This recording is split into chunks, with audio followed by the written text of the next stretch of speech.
What up? We are back 2023, the new year, All Access Network. We got a super exclusive today, a father and son duo. Really excited about just being able to let them have the opportunity to tell their story.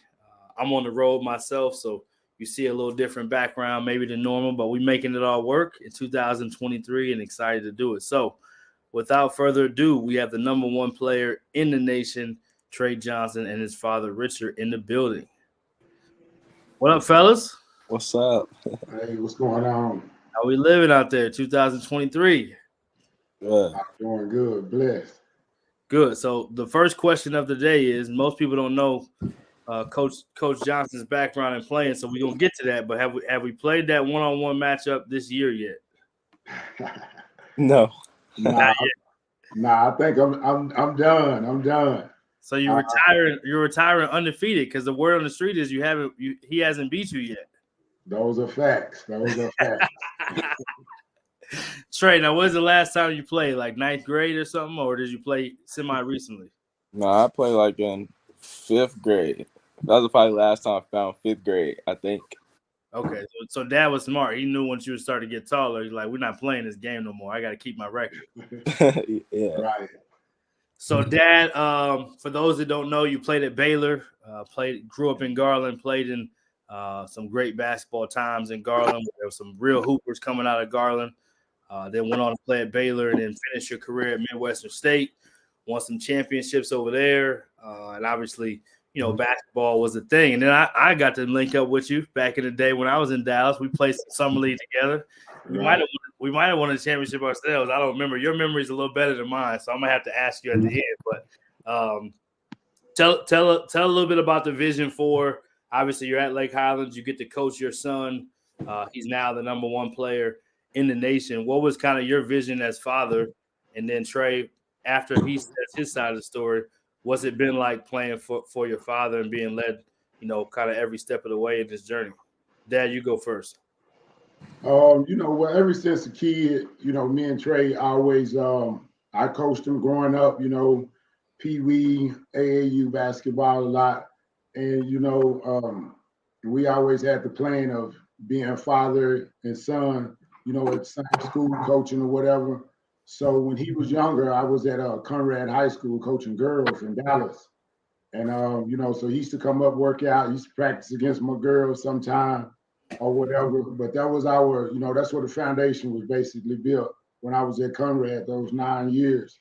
And Coach Duff at Lake Highlands, the boys coach right now, he tried to get me to come over, but I had a good girls team at the time at Conrad.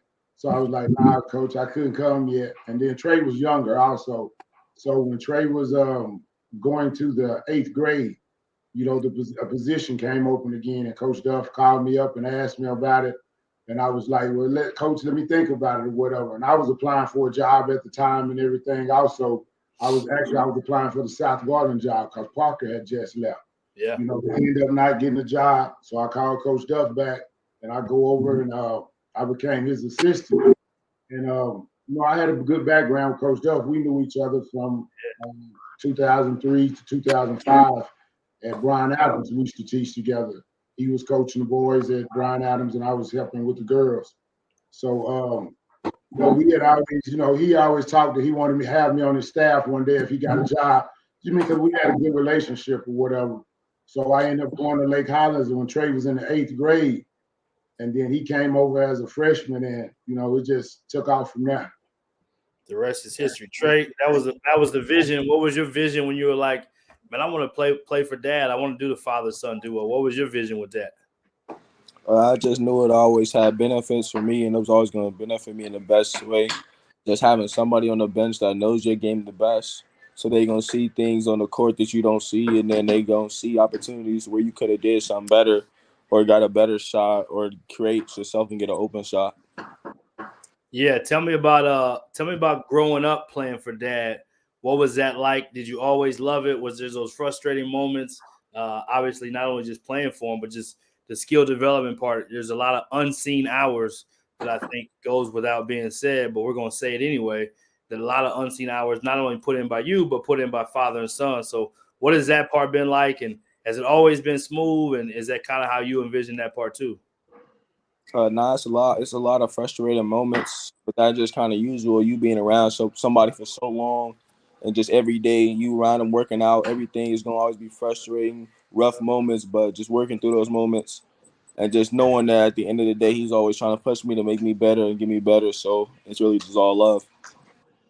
Yeah. Do you draw from some of these things you see now that we see Coach Prime coaching his sons? Do you draw a little bit from that and say, okay, they doing it at that level? Was there somebody you saw growing up maybe that was different than that you're like, okay, they're doing it, so we can do something similar as far as father and son? I actually saw Tyrese Maxey and his dad do kind of the same thing, and then Chris Harris and his dad do the same thing. So I knew it was possible. It was able to be done. So I knew that we had a chance to do it. Yeah, and that's going back to the Garland roots, Dad. Obviously that's home for you, and you got to see some of those same people that Trey just talked about. What was kind of your vision with this whole thing, and did you ask certain people questions, some of the do's and don'ts? What's some of the things I need to be aware of coaching my son? Is there kind of a line that you try to make sure you balance? How does that look? Yes, I mean, like being around the Maxis and Harris family, even Davion Harmon, watching them because we used to play with Josh, Texas Express, so we was around Josh and Chris, all those guys a lot when they were like 5th, 6th grade. So I would always, just talk to the dads and just see, some of the things that they went through. I saw them going through, and just picking at them a little bit. And they gave me great advice or whatever. Chris Harris stayed right where Max, both of them stayed not too far from us. So it was always over their houses, spending time or whatever, So it's been a lot, but I mean, we've been doing it for a long time now. So it's just like clockwork. I'm going to get on to him. I know how to push his buttons or whatever. So, but it's all love because, I want to help him get to that next level. Yeah, no doubt. It's a beautiful thing to be able to see. Talk about this, Trey. We'll get into the journey of getting on the map the way that you have and climbing kind of the rankings charts, so to speak. But who are some of the players that you like to model your game after as you've been coming up? I know we talked a little bit on this on the phone. There's some people that people probably wouldn't expect that you're probably going to say. It's like 3 or 4 main people I try to model my game after. I try to model it after Shea Gilgeous-Alexander. Yep. Like he uses his shiftiness and his body well to bump defenders or get his shots off. And then I use like Darius Garland, his handle or his finishing ability. Right. And also model it after Kevin Durant and his shot creating, the way he uses his size to get his shots off and stuff. And then sometimes Jason Tatum, the way he uses like his step backs and side steps to create space and shoot shots. I try to model my game after those 4 players. Yep, that's a good one. Those are good ones. People will be surprised at the Darius Garland and probably Shea Gilgeous. Darius Garland was an all-star last year. Will Shea be an all-star this year, you think? Yeah, I think so for sure. I think he should be for sure. Yeah, he's been having a monster season. So tell the scouting report for those that don't know, which they're asleep anyway if they don't know. But tell the scouting report of yourself. What would you say your scouting report as far as your ability? Like, what is somebody, if they haven't seen you play, what do you do? What's your game like? I'm like a tough shot maker, but also a great playmaker. So like, I know how to make tough shots and I know how to get other people involved at the same time. And then I have good finishing and just good defense. That's really it. Yeah, and you forgot a little bit about the range. You got some range now, right? Yeah, I got some of that too. Kind of left that part out. I think that's kind of how it started. Correct me if I'm wrong, Dad. It started a little bit in Trey from being a really good shot maker first, and then some of the other parts of your game got to an elite level as well. Is that kind of how it evolved, or was it the other way around? As a kid, because me growing up, my dad's 6'3", he played basketball, played in the Army, and so he taught me the post game. That's back when 6'8" post guys were playing. So, so my dad taught me the post. And so up until about I think probably middle school, I had played center my whole life. And so when I started playing at the rec, they don't pass it to nobody's playing center at the rec. So I had to develop my guard game. And I played a lot of that coming up through middle school and high school. And then you get to college and there's no more posting up. Everything is facing the goal. So I said when I had kids, my boys or whatever, that I was going to teach them how to be a guard. We're going to start with the point guard and being able to shoot. So those were our roots, handling the ball, shooting, and the IQ part, so, and then we just built off of that. So now it's crazy because when I was younger, my dad taught me, the first thing he taught me was post. And like, that's kind of some of the later stages that we are in his development is teaching him to post, taking advantage of mismatches or whatever. So it was crazy because that was the first thing I learned. That's kind of the later things that I'm teaching my son. I love it. Told him we won't be posting up. We ain't playing no center. But now with the game being so positionless, being able to post up is such a big part of, just having your offensive arsenal. So I love that that's a part of his game. Trey, how does the football, obviously growing up in Texas, football is a thing. How does football and how did that have anything to do with your kind of upbringing and how you play basketball? I think football had a lot to do, like, with just toughness overall. Mainly toughness was what football helped with. I just think that's what football helped with now is just being tough, for real. I think that's only the correlation I got with it, with basketball. How long did you play? I played I don't know when I started. I know I stopped in 5th grade, though. I started around 1st grade, probably. You just like, nah, I got to lock in now, Dad. We didn't have enough football. I got the toughness thing. I'm down. We good. Nah, I had got hurt, and I just knew it was time to hang it up after that. Yep, specialized. So what position, if you had to say, obviously it's a positionless game now, so you can play a lot of different positions, but if you had to say, what would you categorize yourself if you had to say a position? I think I'm a shooting guard. You talking about basketball, right? Yeah, for you. Yeah, I think I'm a shooting guard. Okay, that's good. You can just say I am. You don't have to say I think. You know what you are. So, Pops, let's talk about this journey, man. Let's talk about, obviously you went through it. You played at Baylor. You came up. You learned the post game. So that's already a part of the development. You wanted to instill the guard skills in them. You had a high school job as a women's coach or girls coach at Conrad. So you had gym access. You're getting in the gym.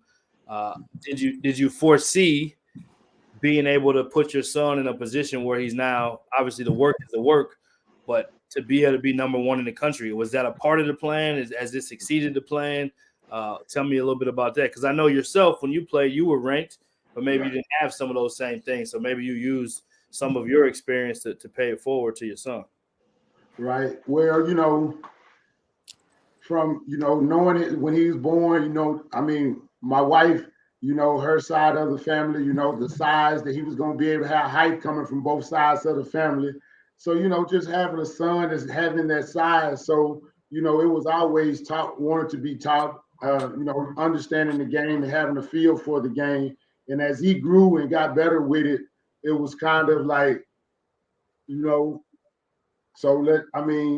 he wasn't always the best, the successful or whatever like that. But we just stayed with the grind, when in middle school or even, AAU stuff, when he wasn't ranked, we kept working. I mean, our team was nationally ranked, for the whole time we were playing, but him individually, he wasn't ranked, but we kept working, kept grinding.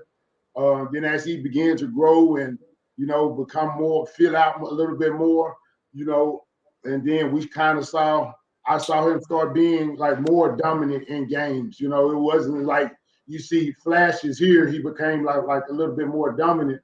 And so seeing that, and then people started recognizing the social media stuff kind of took off.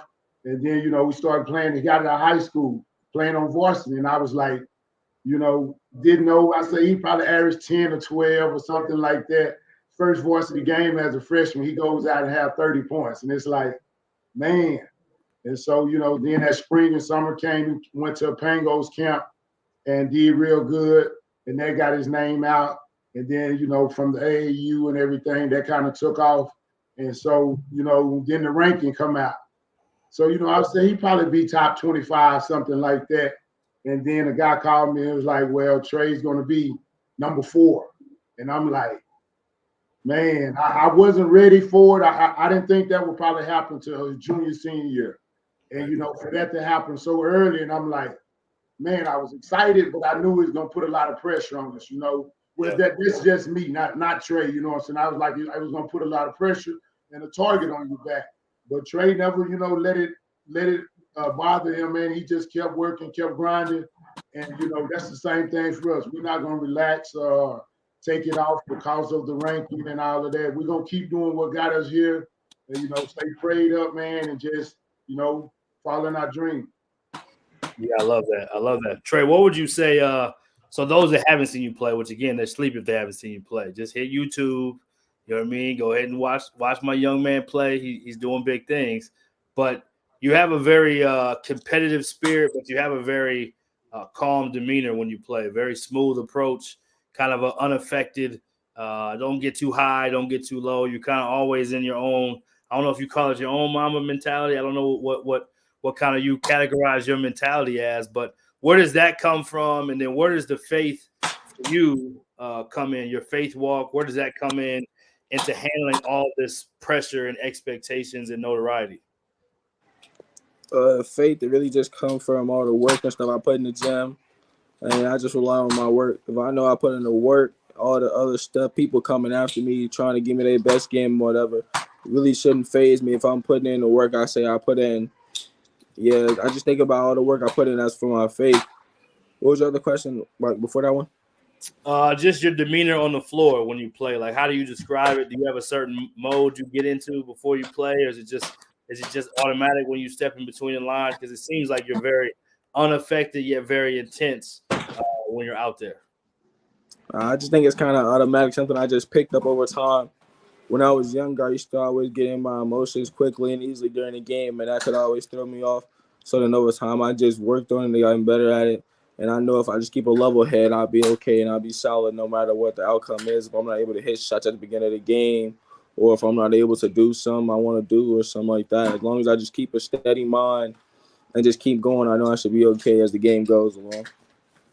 Yeah, what's some of the best advice that you've been given? Dallas is a place of some of the best players to play this game, some of the best high school basketball there is in the country, not to mention the state of Texas in general, but, we're from Dallas, so we got to represent Dallas the right way.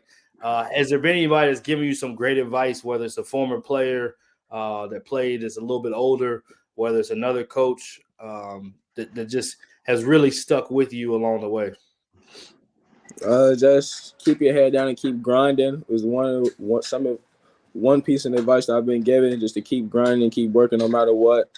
And then just stay in between your own lines, stay in your own lane no matter what. Because it's a lot of guys that's from Dallas that were good enough to make it, but they didn't stay in their own lane and stay in their own lines, right, and just ended up falling off. Right. Is there a spiritual walk, part of the faith walk too, that factors into? I know your family's very close knit, so you don't have this circle that has all these different people in it. Well, how do you approach maybe the faith walk from a spiritual standpoint, and then just from a family standpoint of keeping everything so close knit? I just know to keep a close circle. Keeping a close circle will help out in the long run. I don't want people around me that's gonna always hype me up or just blow smoke behind me. I need people that's gonna keep it real and keep it 100 with me, and then keep it a spiritual walk. Just keeping God in my life has helped out a lot, keeping me from all harm and any terrible injuries. Just keeping him in my life has always been a good thing, a helping factor. I love it. Coach Johnson, what would you say to the coaches out there that want to be able to coach their son, one, and then just for any prospect, what would you say that's been a secret to yours that you can share that you would like to pay for, to say, hey, it may seem like this, but really, this is a part of our story that we can share and we can encourage you with? For any dad is coaching his son. I mean, I don't have to say it, man. It is really hard, man. It's tough, but you gotta. I mean, for me in my case, I mean, I had already kind of knew the path. I had already went that way, so I knew what it was going to take. And my thing was just, if I could get Trey as far as I made it, then he'll have a chance. And, and that's kind of what has helped him out. He got a mature game because of, the stuff that I taught him at a younger age, so, so just, stay with the path, stay with the course. Like one of my good friends say, it's a marathon, not a sprint. Right. And so any kid out there that want to work and want to make it, man, it's all about the hard work. It's not about what you do in front of everybody. It's the work that you do behind the scenes, when nobody's watching. So you just got to keep putting that work in, take care of your body, and, got to have a relationship with God. Yep. What is some of that? I'll get Trey back here too. Trey, I'll let you answer this first, and I'll let Pops kind of piggyback it. What does some of the unseen hours look like? Because everybody says hard work. You can't give all the secret sauce, of course, but what does some of that look like for you guys? Obviously, it's a father-son. What's a typical, just what's some of the ingredients of behind the scenes? Is it before school and after school? Is it only on the weekends? Is it only, what does some of that look like at some points in your journey that you can share? It's not really before school. It's like before school, I usually be like in the trainer or doing something I might get shots up on my own. But it's mainly after school or after practice. Talk a little bit about the time of you doing before school when you say with a trainer. That's taking care of your body, I'm assuming. So what goes into that? Because I think people also just think like, hey, you just play all these games. You just, you know what I mean? There's an element of taking care of your body like a pro would that matters too. What does that look like for you? Taking care of my body, trying to stretch whenever I can, use the massage gun whenever I can, just really taking care. Ice bath. I've been trying to do ice bath more recently. Like after most practices or some games or whatever, I try to ice bath a lot, or just icing down any place that hurts really. And then getting ankles taped a lot is gonna help. Right. What's the basketball unforeseen hours look like? Unseen hours. Just working on a full game, and then like just making sure I'm not like skipping any reps, because I'd be like skipping any reps or cheating any reps would be like the main thing. Because cheating reps is really pointless. What are you doing all this work for just to cheat it? You might as well finish it. But just keeping myself, staying on to my own self without having somebody else have to for me. Dad, what would you say about the unseen hours? Just a lot of repetition, and just fine tuning things, from the form on the shot to get your balance, your lift, all the little things that, that goes into being efficient and passing, shooting, defending, whatever, and also, conditioning. You got to be conditioned. He's probably playing the whole game most of the time. So, and then, you're guarding the best player and you're going against the best player. So, you just got to be conditioned in shape, being able to outstand your opponent. Yeah, this leads into a really good part right here, because I think there's a part of what has made you great and have helped you elevate that is the head-to-head matchups, right? You can't be number one if you haven't had to go at some people and some people had to go at you. And it feels like the head-to-head matchups, you rise to a different level and an even better version of you comes out, whether you're playing against a Duncanville as a team in Dallas, of course, has been number one a lot during your career, or you're playing against the number 2 player in the country or the number 3 player or whatever player along the way. What has that part been like, and where does that come out of you that just like this next level comes out where you end up usually getting the best of that matchup where people walk away like, yo, he's the best player in the class? I just know, my first mindset going into the game, what I think about is just about the defensive end. I know I'm gonna be guarding them the whole game. So me just trying to shut them down is the first thing that comes to mind. But when I'm just thinking about something. So real quick on that, a lot of people that have those matchups too, they don't necessarily go toe-to-toe, but it feels like you embrace the defensive side of the matchup, maybe even more than the offensive side of the matchup. Is there some truth to that? Yeah, that's for sure. You can't control what's gonna happen. You can't control going out for 30, but you can control playing defense. So that'd be the main thing that I'm worried about, playing defense first. And then when I get to the offensive end, then I know I'm just gonna have to do what I worked on. Love it. But just in the toe-to-toe matchup, other people probably won't guard me, so it might not be as much, but it's no trip. I'm just gonna play basketball. I was trying not to get into the matchups anyways. I'm just trying to come out with a win regardless of what the situation is. Yeah, it feels like that part. I think a lot of great players, especially at the high school level, when you're talented, sometimes it's about the show. But it feels like every time when Trey's on the floor, like it's about finding a way to win. So I think that's a part. Where does that come from? Because I'm assuming it comes from Dad a little bit, and maybe Coach Duff sprinkles a little bit in there too. But something is in you that it makes it be about the win and not just let me go toe to toe and make this a show. It's like I think it came from since I was younger. I played on a lot of ranked teams, a lot of good teams, so we was always in good, tough tournaments. And then you coming up, you winning a lot of tournaments, winning a lot of championships, and the winning always felt good. But when you going out of town and you playing against other teams and you losing tournaments, you losing championship games by 3 and 4 points, and you losing games to go to the championship. None of that feel good. So I just think since then, I've always wanted to win and never wanted to lose for real. No doubt. I love it.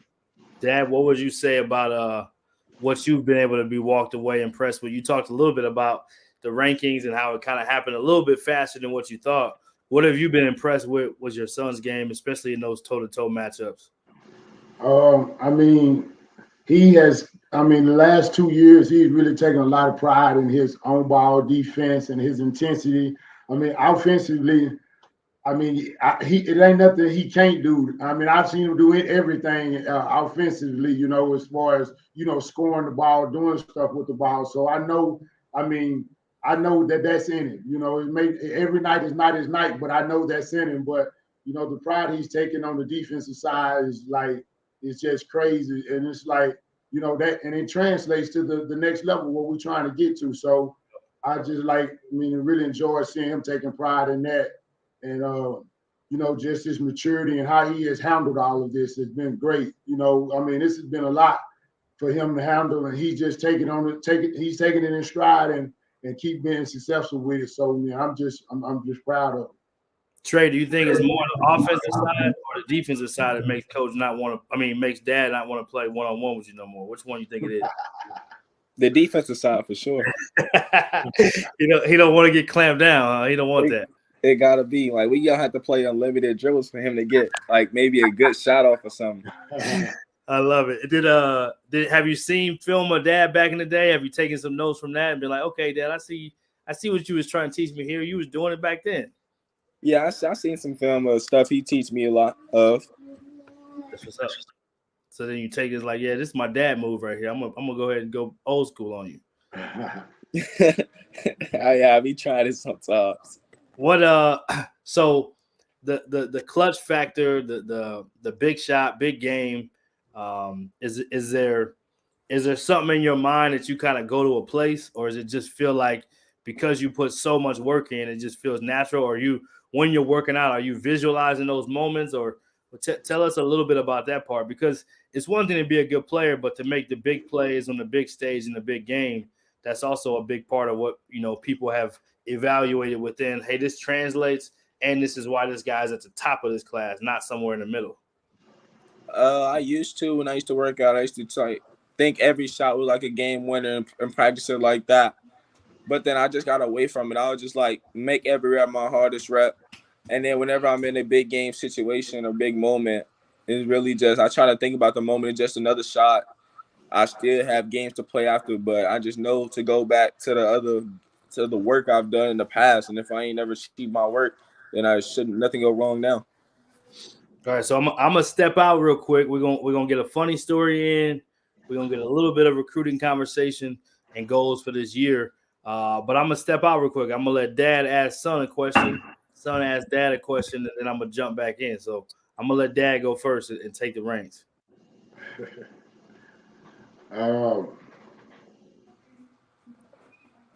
So Trey, how do you feel the season has been going so far for the team? It's been going good. We done took way too many losses than what we thought we was gonna have. But besides that, it's been going good. We undefeated in district, so we doing pretty solid right now. Trey, now it's your turn, Trey. Do you honestly think that your younger self could beat me in a one-on-one? Like you at my age could beat me in a one-on-one? it would be tough, but I think I would have been able to beat you. I'm sorry, Sam. His face.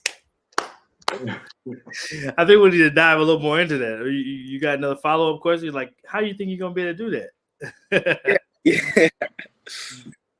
Like, how do you know? Like, how do you think you can do that? Like, it's so many more developed moves than what there was now. Like, there wasn't a lot of moves people could hit you with back then that you done seen. You done see like a crossover or between the legs. There wasn't really nothing you seen.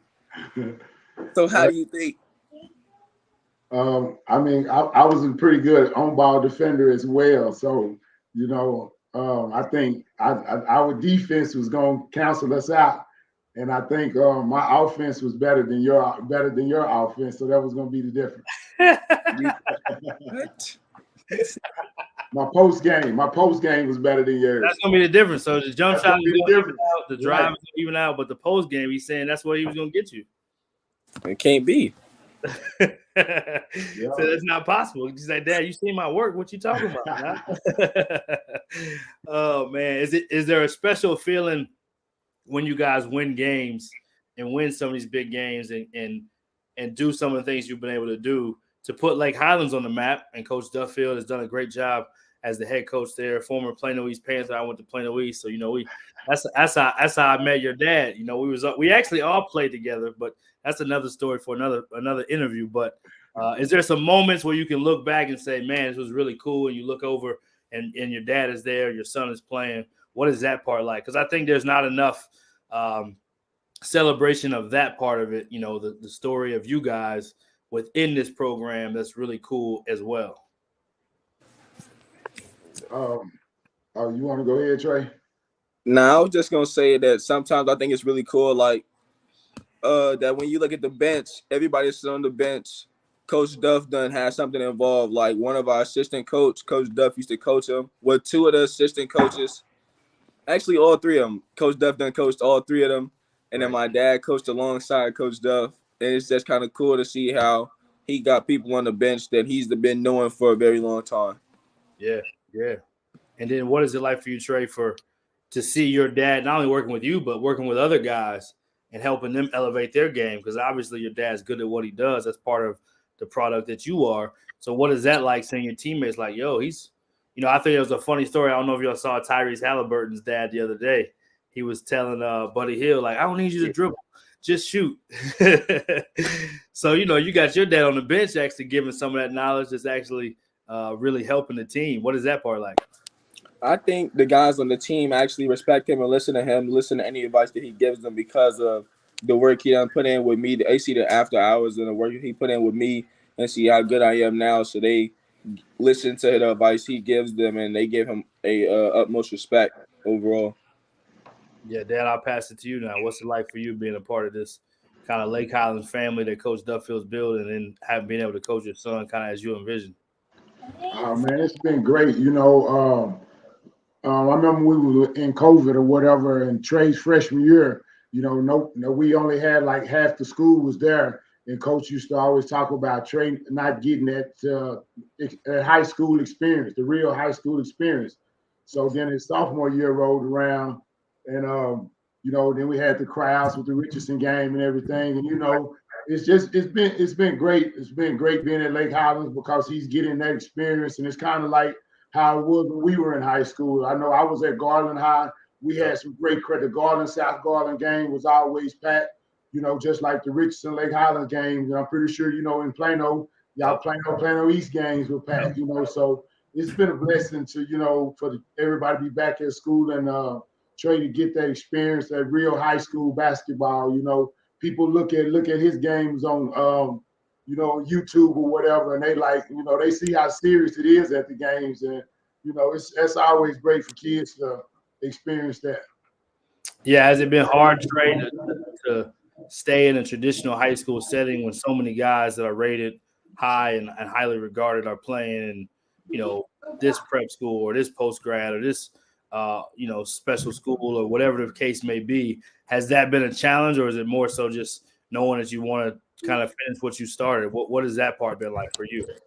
Mine hasn't really been challenging because I think it's like the same thing. Like they over there, they just working out. They just playing against other top ranked people, and that's not really nothing.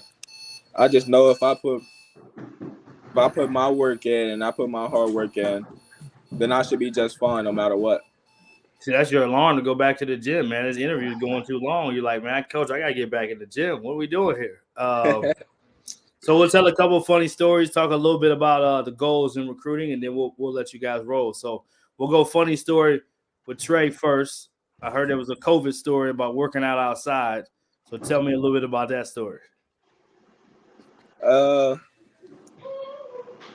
was like actually two of them, but this one I want to talk about. It was like during COVID, I was probably messing around a little bit and not taking it seriously. It was extremely hot outside, and I just wasn't taking it seriously. I probably wanted to go back inside and sit down, but it was probably about 10 lines on the ground outside, and he made me like run and do a burpee at each line. I had to do 5 burpees at each line, and then I would bear crawl to the line and do 5 burpees, and then keep going through, and then I had to go down and back. So like, it was just extremely too much, and I really didn't like it, but I had to do it, and then that encouraged me to hurry up and finish the workout so I could go inside and get some water. Oh, I love it, man. I love it. I almost envisioned like Jesus Shuttleworth, his dad back in the day. He didn't run off. Jesus Shuttleworth, he was ready to run off. So you stayed. Right. Dad, what funny story you got for us? Probably the game. Well, one of them was we was talking about like my freshman year, my first basketball game. We played Burton, and I had 3 points as a freshman, my first varsity game. Right. And then, like I said, Trey's freshman year, we played Naaman Forest, and he has 30 points. And we was like, because I was like, I'm wondering, nervous, didn't know how he was going to do it, whatever. And like, he come out and like his first 6 points was like he had 2 3-pointers back to back. And like I say, he finished with 30 points. So that was pretty crazy. And that was like, gave us something to look forward to with his freshman year, with him coming out doing that. And Trey, that's kind of how you were like, yeah, how do you think you was gonna be one-on-one? Just look at the track record. What are we doing? What's the recruiting part been like? We'll end this up and then talk about what's the recruiting part been like? Obviously, you have choices anywhere across the country. What's the part that's important to you guys when it comes to making that final decision? And you're also a free agent for the summer circuit again, so you're in the portal, so to speak. Not really, but I'm joking. But you're available in the AAU portal, and then you're also going to make a college decision. What are those important decisions to figure out what basketball fit, what kind of people, what goes into that for you guys? For both of them, I would say like the relationships with the coaching staff, and then just seeing like the other people I'll be playing alongside. Right. Would be 2 big important things about where I want to go. Yeah. Does as being a person who plays the 2 guard, as you said, does the point guard that you play with, is that a big factor in this thing? I know the coach is a factor, but is the point guard you play with, what type of point guard do you like playing with? Can I ask that question? I mean, I'm sure, because sometimes I'm sure you like to bring it up and initiate offense, but you want to have a great chemistry with that backcourt mate. Yeah, if I would prefer, I think any shooting guard would say the same thing, that they want to play with a pass first point guard. Right. But sometimes now that's probably not realistic because everybody want to score. But I'd rather play with somebody that understands we're on the same page, where we could both just like take turns, or it doesn't matter, whoever's getting the hot hand, we go to that person or whatever.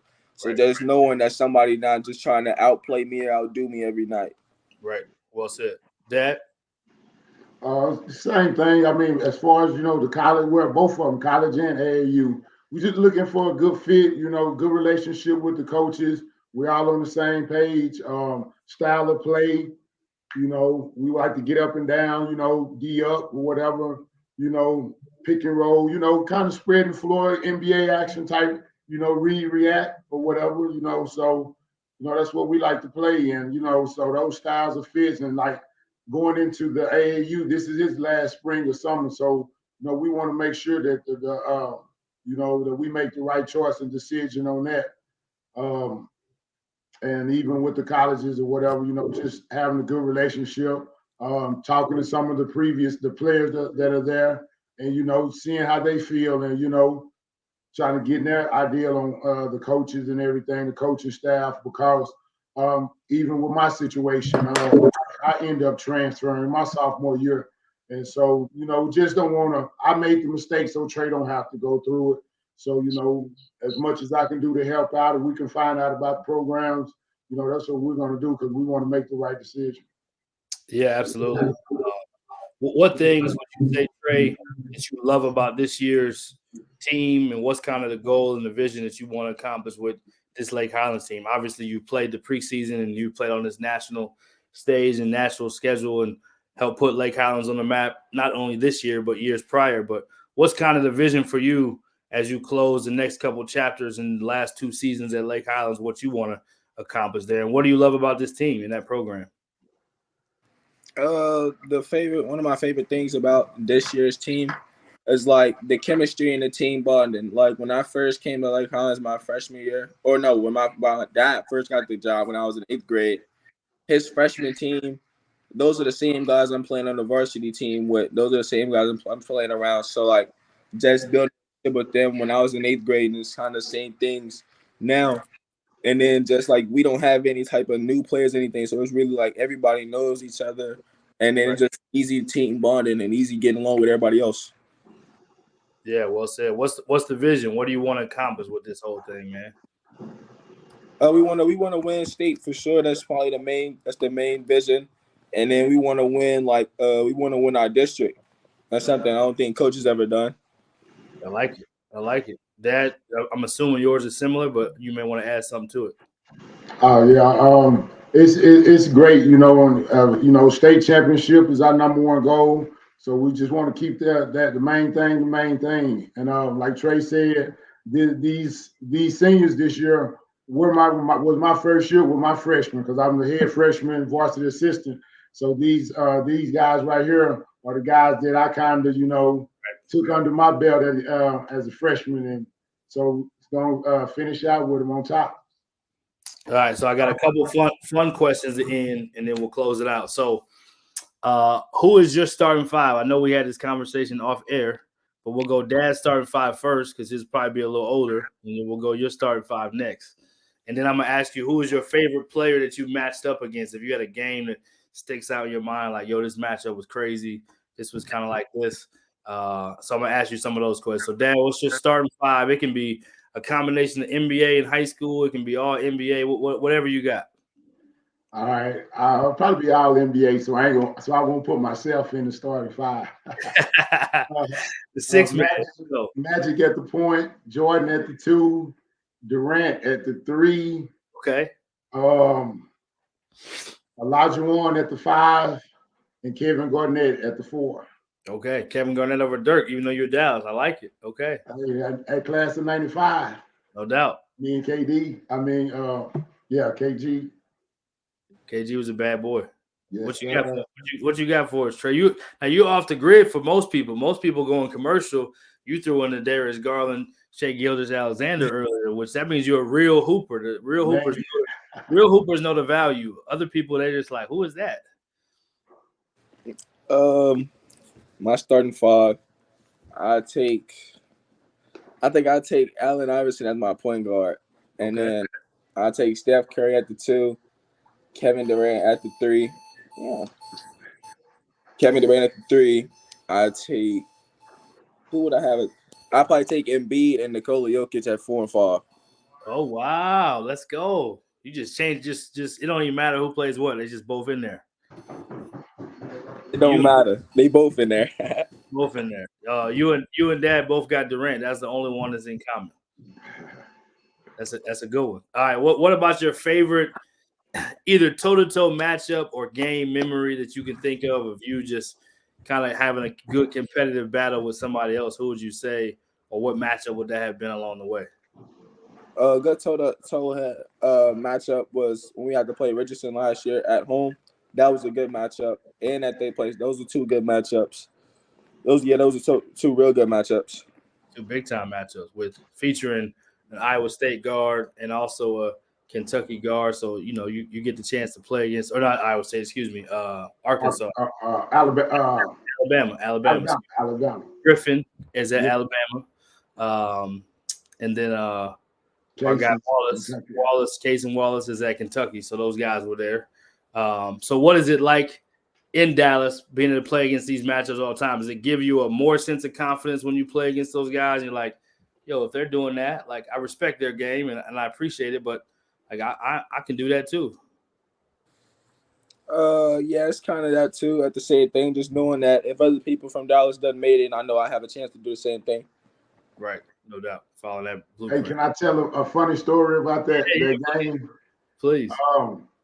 So I'm telling Trey before we played Richardson, I'm telling them about Casey, and I got much respect for his game. The physical, just he's like a grown man out there. So I'm trying to tell Trey, and I'm just telling them the approach you have to take when you're playing a dominant player like this. Right. But Trey took it as I was telling him that Casey, that Casey was better than him or something. So he's crying and he's like, he's tears coming out his eye because he's mad. But I'm like, I'm not telling you that, you know what I'm saying? I'm not saying you can't do nothing against him. I'm just telling you what to be prepared for. Right. And so he's mad. I'm giving him 30. I'm giving him 30 and all this. Hey, so the game started and we running this play. Casey shoots the gap, go get a steal, go get a boom, go get a dunk. And, they go, so, Trey probably turned it over the next possession, just trying to make something happen or whatever. So we go to a timeout or whatever, and Trey come over to the bench, Coach Duff, talking to everybody. Then Trey looked at me, and then I looked at him, and I'm like, I hit him on the button. I'm like, hey, you all right to go ahead, just go play or whatever. So after that, he gathered himself or whatever, and went on and had 40 points, but you know what I'm saying? But he didn't understand what I was trying to tell him until he was in that moment, and he was like, "Oh, that's what you was talking about," or whatever. But it was funny to me because he started like that, but after he gathered himself and got a feel for it, he went on and did what he said he was going to do. But he had to, he had to understand what I was talking about before he made that happen. Was that some extra motivation Dad gave you on that one? No, that wasn't no motivation. I was frustrated. Yeah, it was kind of motivation, but I was still frustrated. But it made you think like I'm gonna go drop 40 because you might be doubting me a little bit. So you went from maybe gonna get 25 or 30 to like going up to 40. Yeah, for sure. You raised that level a little bit. Was there a moment in your journey playing in Dallas, playing in all these different competitive games against some of these high level dudes that you just realized like, man, I'm just as much belong as anybody else, or I can be that guy that I envisioned myself to be? Was there a moment or a game that sticks out? Obviously, that was a big one, doing it against two high major guards and a number one team in the nation at one point last year. Is there a moment like that for you, or is it kind of just always been like it might have been fourth grade? I don't know. Was there a moment for you though? Yeah, it was probably fourth or fifth grade. I know I was pretty good. I could do some of basketball for real. But just my freshman year playing against older people that were seniors and stuff like that, seeing that they really couldn't stop me. Just knowing that older dudes couldn't stop me, so I didn't know nobody else my grade really could. But I knew I could always do something what I knew I was special. Just seeing how dominant I was overall. Yeah, I love it. Dad, was there a moment for you? Is it probably the same time? I know we had a wrist break. What was it, fourth grade football? You broke your wrist, and then it was like no more? Yeah, it was in fifth grade. Fifth grade, okay. So right after you broke your wrist, you came back. That's when you knew, like, wait a minute, this basketball thing is it. It was like, yeah, I think so. Yeah, I think it was after I came back. Yeah, for sure. Dad, what about you? What was the moment for you? Just when he started to grow, because when we were younger, it was kind of you playing against all these reclass kids, these older kids. Right. And so, his true talent wasn't shown yet because he's playing against older kids, but he was still holding his own. But right. Like I say by eighth grade, he kind of just made his mind up and just like, forget it. I'm going at whoever, and they just gonna have to deal with it. And he just took that attitude right there, and he didn't. It wasn't like, because he used to try to not make mistakes and all that other stuff. He get down on himself because he made mistakes. But then, like that 8th grade year, he was just like, man, forget it. I'm gonna go hoop, and I'm gonna do what I do. And man, he just took off with that. And like I said, he started getting recognition, started having these write-ups, and that social media vibe took off with it. And he hadn't looked back since. All right, so my last two. So Trey and Dad, what's the advice for just being able to handle? It's one thing to get recruited. It's one thing to put in the work to have success as a player. But what's the advice you would give for players or parents that are going through this journey, trying to put themselves in a position to be the best, also trying to navigate the social media and all the people getting at them, not to mention just people trying to tell you what maybe they think you should do, or like any advice you have in this entire journey? Because it's not like you can just say, well, recruiting is this or getting on the radar is this. Like there's a lot of stuff that goes into this. So what would you say is some advice you would pass forward, and what would you say, Dad?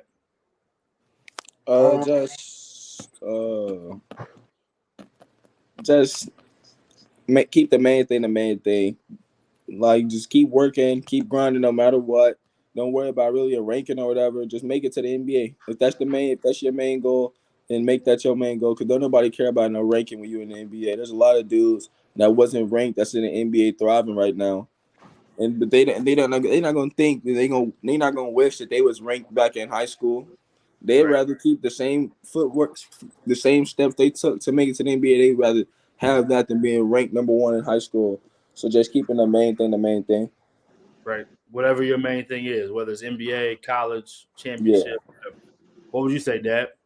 Well said, Trey. Same thing, to the parents, that's dealing with this or working with their child through these same things, just keeping your circle small, having people around your kid that, that's going to help them, having people around that don't want anything from you, don't need anything from you. They're doing it to help you out, and as Trey's been on this journey, that's what I've been able to, find ourselves around, people that don't need anything, people that's probably already been there.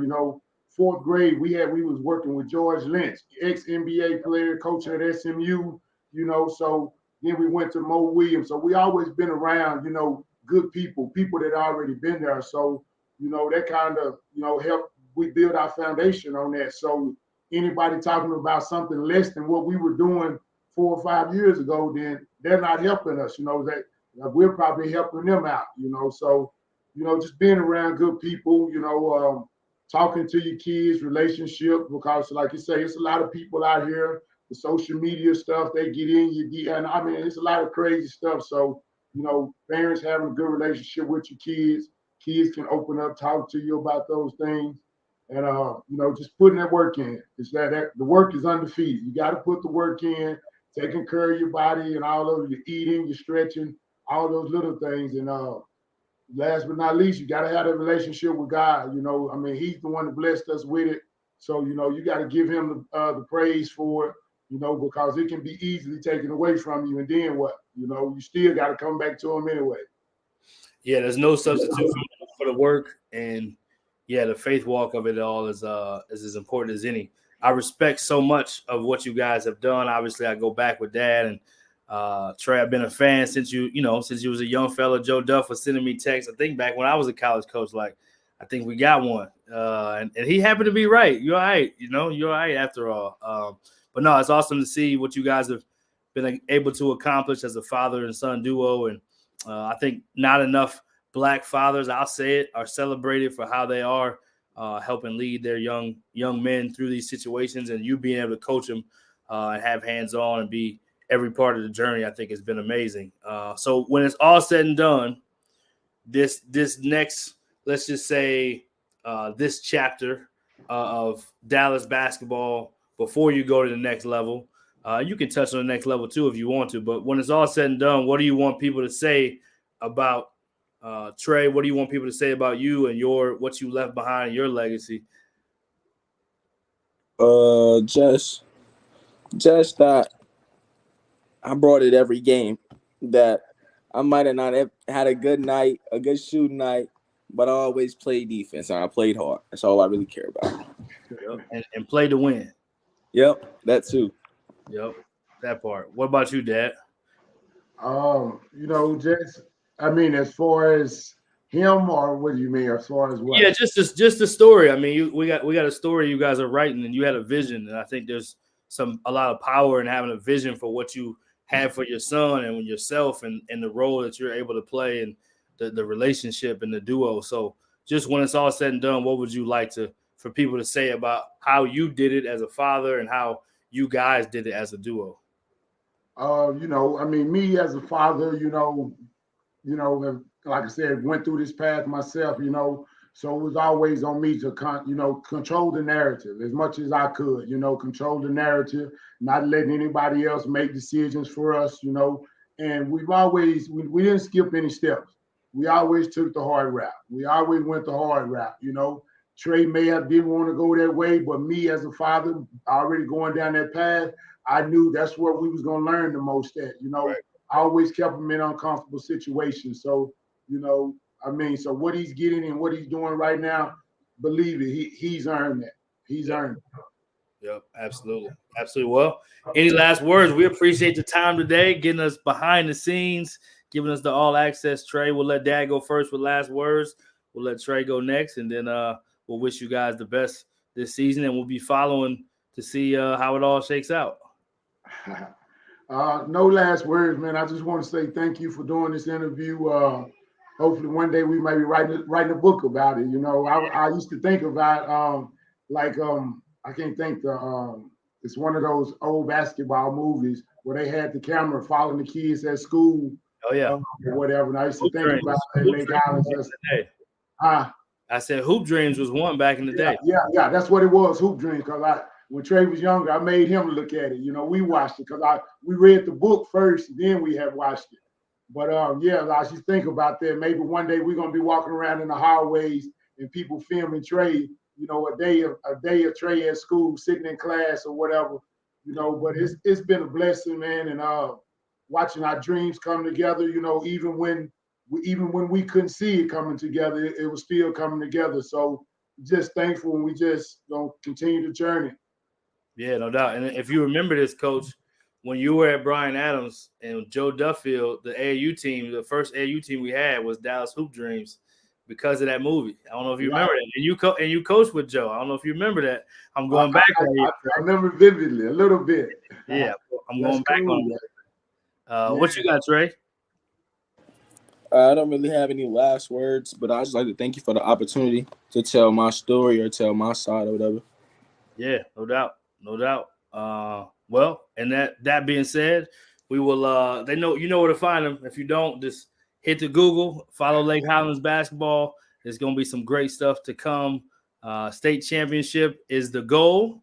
So we're gonna see him accomplish that goal, which we believe he will. But there's some people out there that want to knock you off. So some people are gonna watch this interview like, no, we can't let them have that. We're gonna get it. So it's gonna be competitive, but it's gonna be a great show. But salute. Great job. Keep up the great work, and thanks for this opportunity. All right, thanks, Brian.